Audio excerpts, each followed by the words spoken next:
I'm Priyanka. I'm 20 and I used to be homeless, but now I've got a very safe home to live in.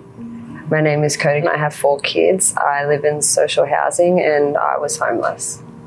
My name's Eric and I've been homeless, but now I've got a great place and a lot of great people around me. My name is Felix, and I ended up with a few mortgages and no money, and for some reason you pack your suitcase and took a 4-wheel drive and left. I came from a family that wasn't really able to accept me for who I was and what I wanted to do and my own beliefs. I don't think an 18-year-old should have ever had to go through what I went through. I just felt a lot of frustration. I felt a lot of anger. I felt a lot of sadness. I felt a lot of hopelessness. And it was a really low time. I don't think anyone deserves to feel that way at all. It started when I lost my business. I hit the drugs and I ran out of money and had no friends in that. In Tasmania, I lived in a rusted-out camper van in the bush, which wasn't really good. There was no showering. I had to go into Hobart to a men's shelter to have a shower.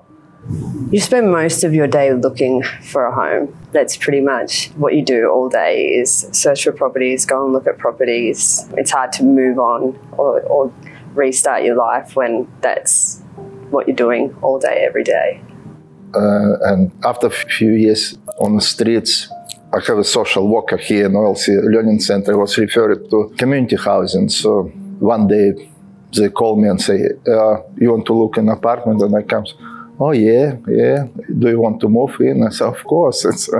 Yeah. I was in contact with so many people for mental health issues. I was in contact with so many people about like, look, I need a place to stay.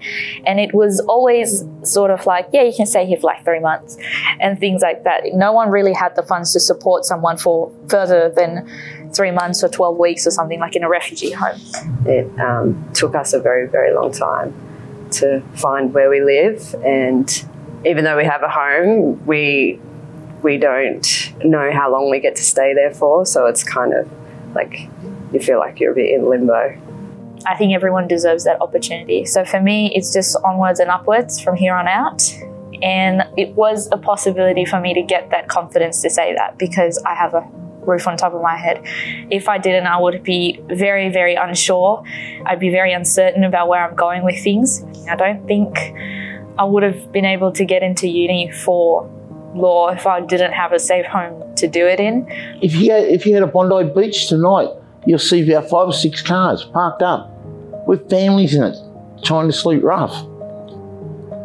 Come on, enough's enough. We need more community housing and social housing. No, just build. Just make housing more affordable. That's the main thing. So 50,000 people on the waiting list for community housing. We need more. And it's just not in Sydney. It's everywhere over New South Wales. For a family, it is very hard to find somewhere to live. With a lot of people who don't have a place to stay, it's hard for them to make their dreams a reality. And I think everyone deserves to live a certain dream. That's why it's important to have like proper accommodation for people who just come from unfortunate circumstances. It has nothing to do with them in the first place. Our Premier, or the new Premier is coming in, open that checkbook up and get some more, not some more, a lot of social and community housing for the people.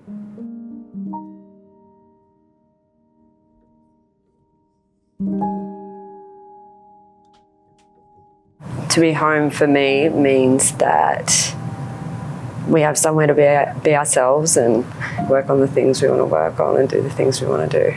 Home, it's home. It's a place where you feel home and safe.